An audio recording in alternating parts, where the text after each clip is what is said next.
Welcome to the Business Buyer Diaries. My name is Nathan Platter. I'm a full-time employee, and I bought a business. I did everything right, from finding the deal, handling all the due diligence on 63 opportunities, and ultimately bought a profitable gym. And boy, was I in for a big surprise as a new owner. I chronicled everything in real time, including the biggest wins to the stressful nights at 2 a.m. I'm sharing my journey without sugarcoating anything, so you don't make the same mistakes that I did. Here's today's episode. Well, just finished up meeting with the payroll and accounting and tax guy, and I'm stoked with it. It's a little bit of a nuance. The guys historically only worked with SaaS companies, and so high margin, digital products, but also have like a high burn rate too. So you raise money, and then you're going to have a burn rate, and you know, like when you start working with a finance person, like how long your cash is going to last based on it's called your burn rate, how much you spend per day, what your revenue is per day, and what levers you have to pull to keep the company afloat. And so that's really different than it is for the gym and fitness and health space. Because for one, I've got a commercial leases. I have to get liability insurance for like real life injuries or issues. And my members pay throughout the month. And I'm not starting something that costs a lot of money to operate per day with like no revenue to speak of. But yeah, it still had some really good points. And so this is a referral that I met through a handful of people, and he seems really good. I'm really stoked about it. And I have a background in finance, and like I've done accounting, but it's not at all where I'm going to add value to the business. And if I'm not going to be enhancing the business from my time on it, then honestly, I'm better served like taking vacation. If I'm going to be doing something that's going to cost me time and I might screw it up and hurt the business, I'm better just disengage from the business on that front. If I could screw it up and do damage, I'm better to just like not do that and like do no damage. And so accounting and finance, I'm going to be doing a really white glove service. So I'll be forwarding all my bills and expenses to this payroll and bookkeeping firm. And so it's kind of like a Concur or like an OCR scanning technology. So like they'll be monitoring my expenses, making sure that the outflows happen when they need to, bills are paid on time. If there's something that pops up, they handle it, they cover it. If the QuickBooks or accounts need to get reconciled, they handle it throughout the year. And at the end of the year, they also do like tax and filings for both me and the businesses and the employees. So payroll tax, sales and use tax, FICA, like all of the little taxes that I don't know about that I don't want to get in trouble for not knowing about. So I'm really happy about hiring that out. It's a little pricier than what I was expecting it would be, but at the end of the day, it's something that I'm not going to be able to add value to, and it's something that someone else is going to do right, that's going to be on the hook if things are wrong, but that I can also lean on for that strategy and that preparation. Because there's going to be that tax preparation too, for our personal tax filings, as well as like for the business taxes as well, and what can we be doing throughout the year to have a solid end of year. So I'm really stoked about that. That was one of the big things I got finished up. I had a note here. So we're on, that's on the one front. And then I also pivoted to a new lender. I'm realizing I'm finding my voice with saying something's not working or this isn't going to work out. I got to switch gears here and making a switch quickly. That's been something I've kind of been anxious about, that like hiring and firing, like hire slowly, fire fast kind of mentality. Because I've been burned by that, like where I've been fired on my 90-day mark and I thought I was doing fine and there was no communication, and all of a sudden I'm fired on the spot, or laid off, I guess, because it wasn't fired for like negligence, but it was just like, we're going in a different direction. Today's your last day. Here's your box. Here's 2 weeks pay, and then you're gone. And so I've been hurt by that, and I wanted to have the opposite approach. And here, what was the context? So with the lenders, the first lender that I got set up with, I just didn't get a really good feel on him. He seemed like a nice person. He seems competent. But it seemed like there was more nuances to the SBA process. And when I met up with his second lender, they seemed very on top of the details. They knew about the latest and greatest happenings in the SBA world. They knew more about the regulations than I did. And I felt like I knew a little bit more about it than the most recent, or than the first lender. So talked to the second lender, told the broker, like, we got to make an adjustment. And they were very understanding, and we started working with the second lender, and I got a real good feeling about it. So now instead of just looking at one studio, we're having to look at both studios under one umbrella. So at first we were thinking it'd be at the first club and then do an acquisition loan after a couple months. Turns out it's probably going to be better to just do a larger initial new business purchase. But that also means the seller has to have all the financials done for one club and the second club, all of the commercial leases for the first club and the second club, and they have to be both done and separate. So that's a little bit of more legwork and headache for the seller, but it's going to be a lot easier for the acquisition process. And so that's really, really helpful. And that's exciting. That means this whole transition can happen lightning fast. I thought this was going to be a 5 or 6 month thing, and it might be done 6 weeks from now. And it's mid-August right now. So I'm pretty stoked about that. This new lender seems to be on top of it. I wrote up a 22-page business plan, got the projections, and submitted everything. And something I'm realizing, lean on other experts in this whole area.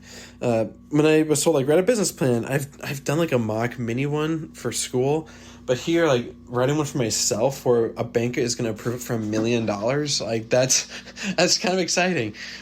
So my process for that was all right, I'm not gonna reinvent the wheel here. Someone else has done this. When I was checking out another franchise, they had an established business plan. It was a template, 30 pages, and you just fill in the fields relevant for your location.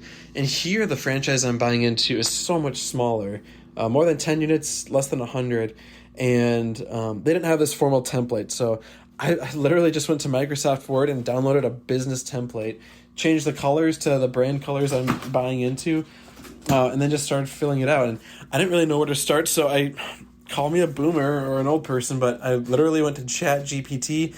I got that premium subscription for $20, and I just I've read so many articles about how to interact with it and how to use it. Never actually leaned on it heavily, but I said, "Hey, ChatGPT, give me a layout of a solid business plan." And it said, "All right, here's your 10 sections." And then, all right, I got my 10 sections, and then literally I said, "All right, ChatGPT, based on the above information, tell me how this would apply for this brand that I'm buying into." So let's pretend it's Orange Theory. So hey, ChatGPT, what's a SWOT analysis for an Orange Theory? And then a detailed SWOT analysis, and it spat out a page and a half, maybe even, no, it was probably 2 or 3 pages worth of strengths, weaknesses, opportunities, and threats. And it was mostly good. There was some stuff that was a little generic, but literally it spat out that whole section. And all right, well, that's great. Tell me about my target audience.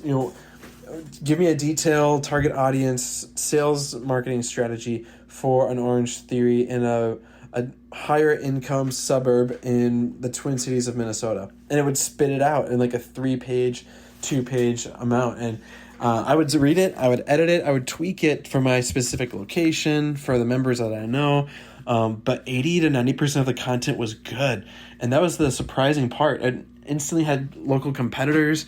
It had, well, not local, but it just had industry competitors, industry trends, the kind of stuff that someone with 5 years of schooling, having worked in the health and fitness space, would know.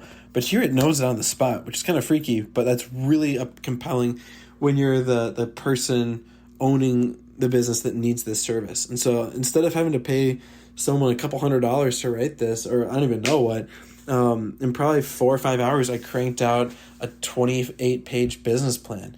And that was really cool just to see what it can do for me, at least, and how I can use that in the business going forward. So lean on someone or something that's more knowledgeable and faster than you are, and outsource that work, and then just trust and verify, and then tweak the results to exactly what you need. That was that finding. Oh, and then probably a month or two ago, I bought a spreadsheet for $100 from some online template for a gym and fitness studio business startup spreadsheet thing. I'm good at Excel, I'm good at numbers, but I wanted something that was going to look good for business plans, for proposals. And so I spent $100. It was kind of scary. I did it, but this is, guys, Excel is amazing. Buy a product that someone else has done, whether it's ChatGPT, an Excel template, a business plan, and then they've sold it to the mass markets. They've made their money selling it to 1,000 people, but now you can buy a copy of their brilliance for $20, $100, and you can look like a $10,000 product and you buy your copy for $20. That's why people say read books, listen to audio tapes, because someone has invested their blood, sweat, and tears, and now you can get a sliver of their knowledge for a fraction of the price.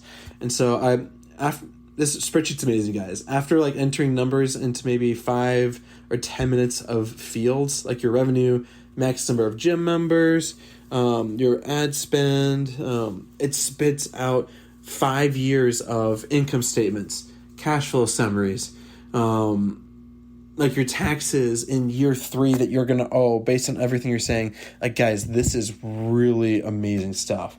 And so all in, ChatGPT is $20. The spreadsheet was $100. The business plan template was free. I have a killer business plan, and I now have a sheet that I can evaluate any gym within a couple minutes. And I'm so glad I'm learning to work with experts that are really good at their field. And my job is to work with vendors and experts and finding the resources needed to get my business problem solved. And so that's my latest learning. One of it is with payroll guy. Another is with the SBA guy, but then also Excel, ChatGPT, business plans, and relying on experts to be good at what they're good at. And my job is to know when to find the next right thing or right person, plug them into my system, and build out the next goal that I'm trying to accomplish. And so at some point, that's going to be managers and instructors. It'll eventually be like marketing and like vendors for like equipment and supplements. But I'm really having a lot of fun. It's really cool leaning on experts and letting them do their thing. So that's the latest happenings. Right now, we're just waiting for the lender to talk to their group and do underwriting. We'll probably find out in a couple days. Today's Wednesday, so is it Wednesday? I think it's Wednesday. Let's find out here. I now gauge everything based on how close am I to the weekend, because I want to find out answers before the weekend hits. So yeah, today's Wednesday.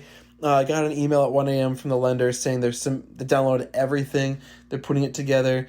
I doubt we'll have an approval by Friday, so probably Monday. We'll see how things are rocking and rolling. We're about 2 weeks away from the initial closing date. It's probably going to be another 4 weeks because we're pivoting lenders. It's what it's looking like. But guys, this is so much fun. I'm having a blast. This is really, really cool. So that's all we've got. Work with experts. Let them be experts. This has been another episode of the Business Buyer Diaries. Subscribe so you don't miss the next episode. I hope you're realizing that business ownership is no cakewalk. Check the podcast notes for a link to the DIY due diligence program, the complete list of show sponsors, and for media inquiries. Music written and composed by Wes Schrock. I'm your host, Nathan Platter. Join me again on the next one.